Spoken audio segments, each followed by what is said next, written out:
Instagram. My name is Nye McGee with EURweb.com. Nice to meet Thank you. you for, nice to meet you too, sir. Thank you for giving me your time today to speak about season 2 of Silo. I am in love with this show. If I could marry this show, I would marry this show. So, continue, sir, with season 1, laying the foundation of Silo's mysterious and complex world, right? What were your main priorities for season 2 in terms of world building or silo building and deepening the mythology of the silo? I mean, I think honestly that's the key thing is going deeper, both in story and in character. You know, we wanted to. I felt like the reason I was attracted to adapting the books is that Hugh Howey did a masterful job at setting up this big mystery of what the heck is going on. Why are people living in a silo? You know, when is it going to be safe outside? All of that, and then as the books went along, he parceled out the truth, but it wasn't. It didn't feel just, oh, I've got to do it, so I'll do it. It felt like it was organic to the storytelling. So that gave us an incredible framework to follow. So we knew we wanted to expand the world, and we do. We go into another silo, and we knew we wanted to deepen it. And a lot of it is, especially in Silo 18, it's relationships. It's a relationship between Bernard and Sims, played by Common, and Tim Robbins playing Bernard, Sims played by Common, but also, you know, Knox, who is just a secondary character, and he steps up.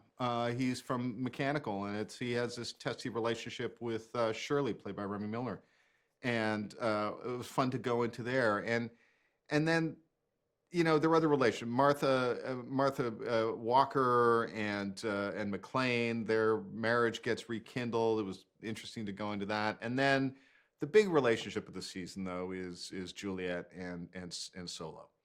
And you know, it just so happened we knew.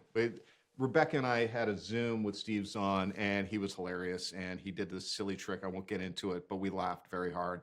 It was something he and Rick Gomez came up with. Rick Gomez plays Patrick Kennedy on the show, the big bearded guy with the crazy hair, and they're best friends. So we knew we'd get along with Steve, and Rebecca and Steve really hit it off, and they had a great time.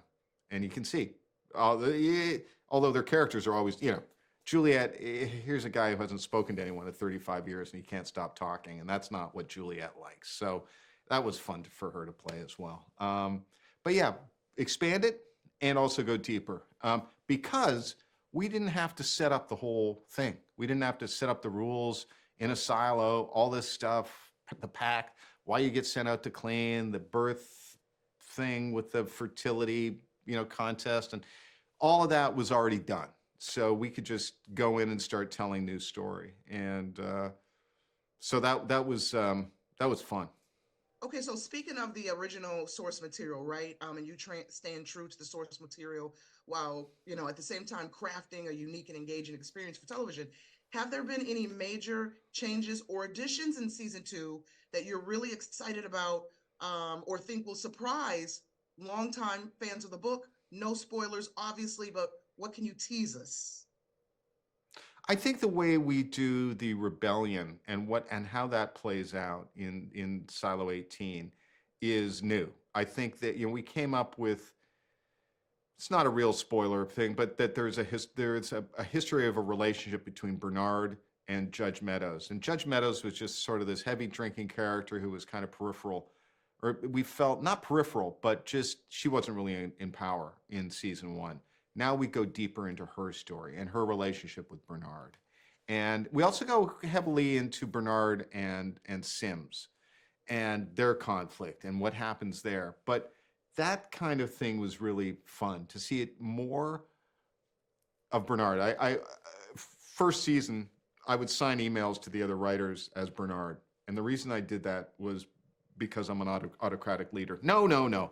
It's because Bernard has the worst job in the silo. And so it was really interesting to go deeper into that and see other sides to him.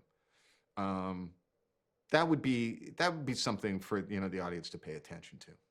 And also the reemergence of Lucas, who gets, you know, sent down to the mines at the end of season 1, and he's nowhere to be seen for the first half of season 2, and then he comes back into the story and has a huge impact for where the series goes.